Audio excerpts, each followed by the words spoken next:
Hello guys, இன்னைக்கோட video என்ன பார்க்க போகிறேன்னா, இன்றைக்கி நான் ஒரு கன்று என் வீட்டில் பார்த்தேன்.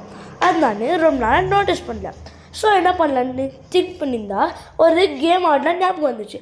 அப்போது ஒரு லஞ்ச் பக்கத்து வால்கிட்ட வச்சுட்டு நான் தூரம் வந்துட்டு 2 பால் இருக்குன்ட்டு அது அந்த கன்னில் போட்டு அந்த கன்னில் வச்சு ஷூட் பண்ணி அந்த லஞ்ச் பாக்குக்குள்ளே 4 சான்ஸில் போட முடியுமா இல்லையான்னு பார்த்தேன்.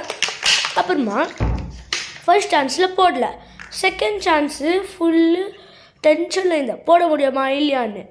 ஸோ அதுவும் போட முடியல. ஆனால் தேர்ட் சான்ஸு அப்போ கூட இன்னும் டென்ஷன் ஆகிட்டேன், போட முடியுமா இல்லையா, இல்லை என்ன பண்ண முடியும் அப்படின்னு பார்த்தா போடல. ஆனால் ஃபோர்த்து சான்ஸு காய்ஸ் பார்த்தீங்களா எப்படி கிட்ட ஜஸ்ட் மிஸ்ஸில் போயிடுச்சு. ஆனால் முடியல guys. Practice makes you perfect. Okay guys, அடுத்த வீடியோவில் இன்னும் இன்ட்ரெஸ்டிங் வீடியோ பார்க்கறதுக்கு சப்ஸ்கிரைப் பண்ணுங்கள். பாய்.